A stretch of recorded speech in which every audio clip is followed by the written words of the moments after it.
Hai, selamat datang di Aska Talks.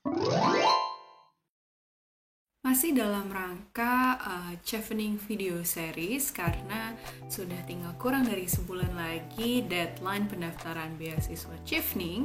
Di video kali ini aku akan bahas 5 tips khusus untuk menulis beasiswa. Jadi 5 tips ini mungkin bisa teman-teman aplikasikan pada saat teman-teman memang mau menulis. Nah, tapi sekarang aku akan lebih membahas tentang hal yang bisa dilakukan pada saat teman-teman sudah mulai menulis. Langsung aja kita ke videonya. Yang pertama, kita harus cari tahu kandidat ideal seperti apa yang diinginkan beasiswa ataupun kampus yang kita tuju. Jadi dengan kita tahu apakah beasiswa dan kampus itu mau kandidat yang memiliki leadership tinggi atau misalnya kandidat yang memiliki pengalaman internasional atau pengalaman kerja yang lama. Jadi kita bisa membentuk tulisan kita menyesuaikan dengan kandidat yang mereka mau. Seolah-olah kita harus memposisikan perspektif penulisan kita sesuai dengan kandidat ideal yang mereka inginkan. Yang kedua,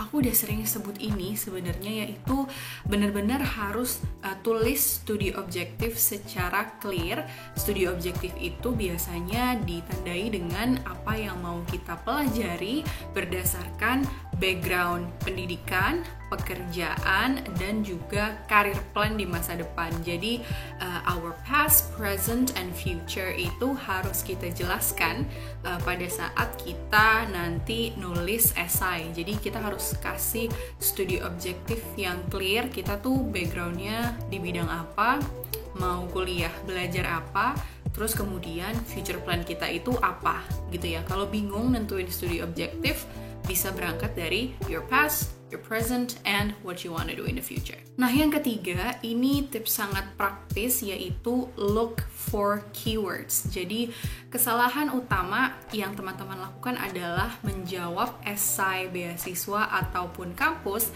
tanpa memahami sebenarnya apa yang diminta. Nah, esai itu biasanya ada panduannya atau pertanyaannya. Jadi, kalau misalnya untuk chevening ada esai leadership.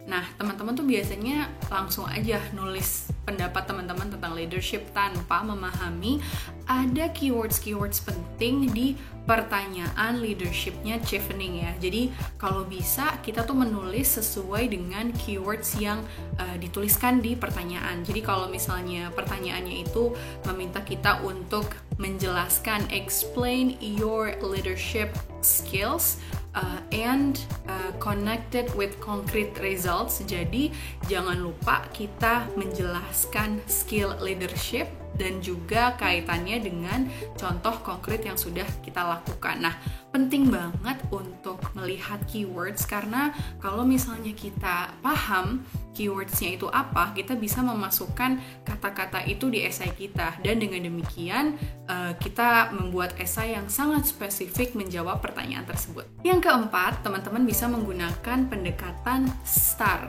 atau situation, task, action, and results. Jadi ini adalah bentuk struktur penulisan yang sangat umum dan mungkin teman-teman juga udah ada yang tahu digunakan pada saat menulis esai pendaftaran beasiswa atau ke kampus. Pada saat menulis untuk beasiswa chevening juga dianjurkan menggunakan approach STAR ini. Jadi teman-teman menjelaskan situasinya apa, misalnya tentang leadership, teman-teman bisa menjelaskan misalnya situasi dari keadaan pekerjaan di kantor atau pengalaman di kampus pada saat itu seperti apa. Nah, terus kemudian apa task yang muncul atau tugas atau kemudian tantangannya lah, tantangan yang kemudian muncul sehingga teman-teman tuh harus melakukan tugas ABC misalnya. Terus kemudian dikasih tahu lagi actionnya. Nah, dari situation and tasks tersebut, apa action yang teman-teman lakukan? Jadi secara konkret benar-benar dijelaskan leadership yang teman-teman lakukan melalui action, misalnya melakukan rapat mingguan atau misalnya menjalin komunikasi yang intens dengan tim member dan lain sebagainya. Dan di akhir jangan lupa taruh results. Jadi results itu akan menunjukkan bahwa semua usaha kita itu berbuah sesuatu gitu ya. Jadi kita nggak cuma kayak ngomong-ngomong aja, dan kita hanya mendeskripsikan skills kita, tapi ada buktinya nih bahwa skills tersebut menghasilkan results yang tentunya bisa bermanfaat untuk tim kita dan juga diri kita sendiri. Nah, tips yang terakhir yaitu perhatikan proporsi penulisan. Biasanya teman-teman itu terlalu banyak menjelaskan tentang situation atau di introduction di awal. Bisa juga teman-teman itu langsung banyak menjelaskan tentang conclusion-nya gitu. Tapi di body paragraph itu kurang banyak menjelaskan dan mendukung studi objektif maupun inti dari apa yang mau teman-teman jawab. Balik lagi ke contoh leadership, jadi jangan terlalu banyak di introduction ya.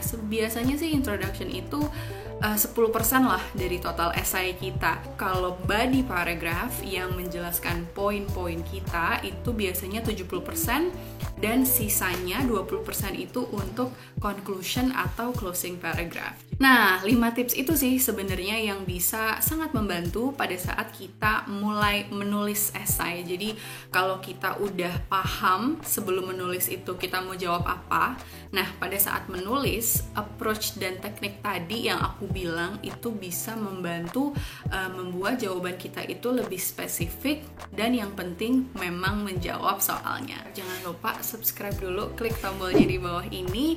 Silahkan komen di video ini kalau ada pertanyaan, dan teman-teman juga bisa cek Instagram aku aska.talks, dimana di situ aku banyak ngomongin tentang beasiswa, ada kegiatan mentoring, konsultasi dan lain sebagainya tentang kuliah di Inggris dan juga beasiswa Chevening.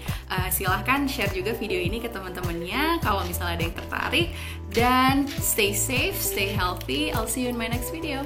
Bye!